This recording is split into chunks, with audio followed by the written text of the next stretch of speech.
मेरा नाम डॉक्टर नाज़िया सिद्दीकी है।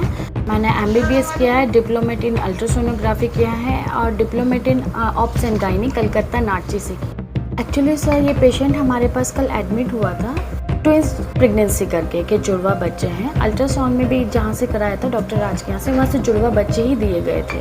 मैंने एग्जामिन किया पेशेंट को, पेशेंट एनीमिक था। रिपोर्ट्स के बाद हमने अभी ब्लड ट्रांसफ्यूज़न पे रखा। 7 ग्राम पेशेंट का एचबी था, तो हमने कहा ठीक है अभी सिंगल यूनिट ब्लड ट्रांसफ्यूज़न करते हैं। फिर मैंने देखा कि बच्चों की प्रेजेंटेशन एक की ऑब्लिक थी और एक की ब्रेच थी, मतलब एक बच्चा उल्टा था और एक बच्चा तिरछा था, तो नॉर्मल वेजाइनल डिलीवरी में दिक्कत होती। तो हम लोगों ने पेशेंट के अटेंडेंट से बात करी कि हम लोग सिजेरियन से ही बच्चा डिलीवर्ड कराएंगे।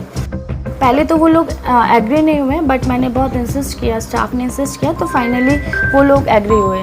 जब एग्री हुए वो लोग तो फिर सिजेरियन डिलीवरी करके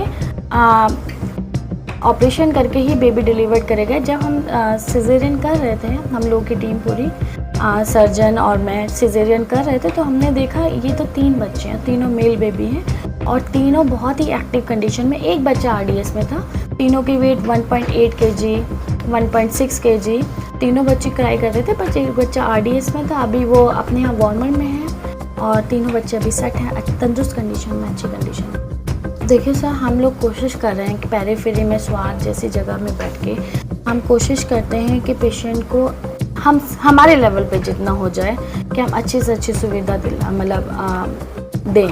हमारे यहाँ सिजेरियन होता है, नॉर्मल डिलीवरी होती है, लैब सर्जरीज होती हैं, इसके अलावा जनरल सर्जरीज़ हैं। आईसीयू की फैसिलिटी हमने स्टार्ट की थी, बट अदरवाइज़ अभी डॉक्टर्स अवेलेबल नहीं हैं, तो फिलहाल हमने आईसीयू स्टॉप किया हुआ है, लेकिन it will be start future में। हम लोग हमें स्टार्ट करना है। एनआईसीयू की सुविधा है, अल्ट्रासोनोग्राफी की सुविधा है।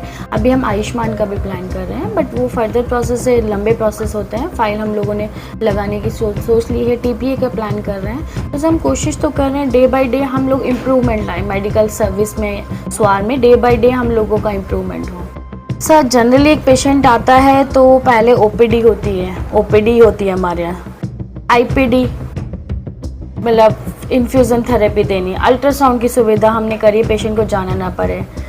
टेस्ट भी हम लोग इन हाउस कराते हैं, जाना ना पड़े। फिर उसके बाद डिलीवरी, सिजेरियन, जनरल सर्जरीज और जनरल ट्रीटमेंट। फिर अगर डिलीवरी के बाद हमने देखा कि बच्चा जो है बाहर जा रहा है, तो हमने अपना ही हॉस्पिटल सेटअप किया, वार्मर का एनआईसीयू सेटअप किया।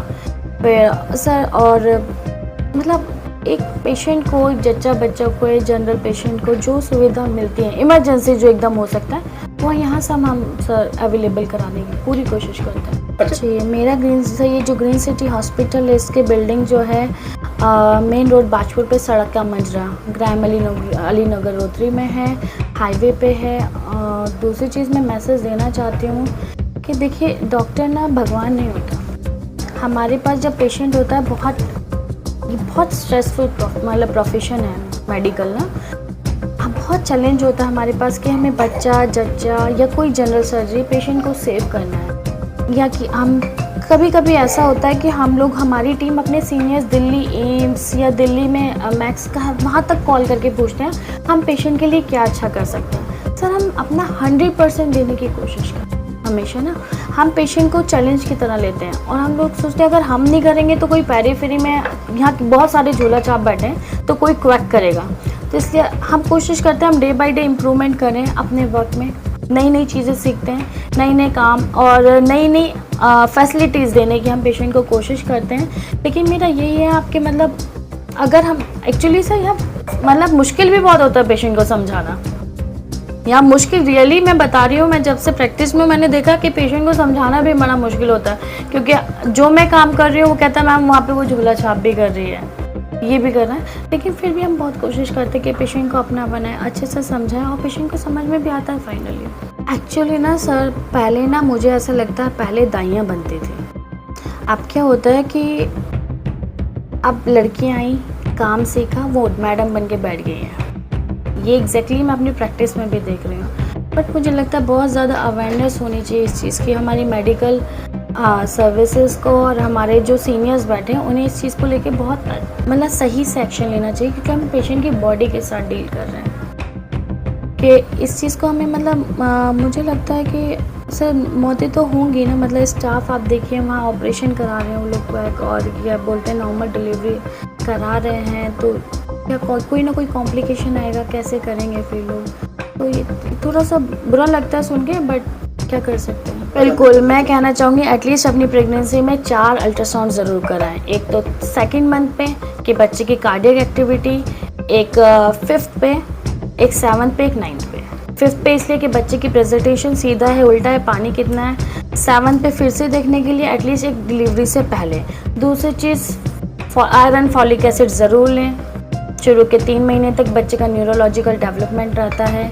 समय समय पे डॉक्टर्स को दिखाते रहें, चेकअप कराते रहें। अब तो गवर्नमेंट में भी डॉक्टर्स बैठते हैं, फ्री ओपीडी करते हैं। तो मुझे लगता है कि गर्भवती महिला गाँव वालों को मतलब अगर खान पान ऑर्गेनिक फूड आजकल नहीं है, इतना अच्छा नहीं है, तो मुझे लगता है कि ANC विज़िट ज़रूर होनी चाहिए।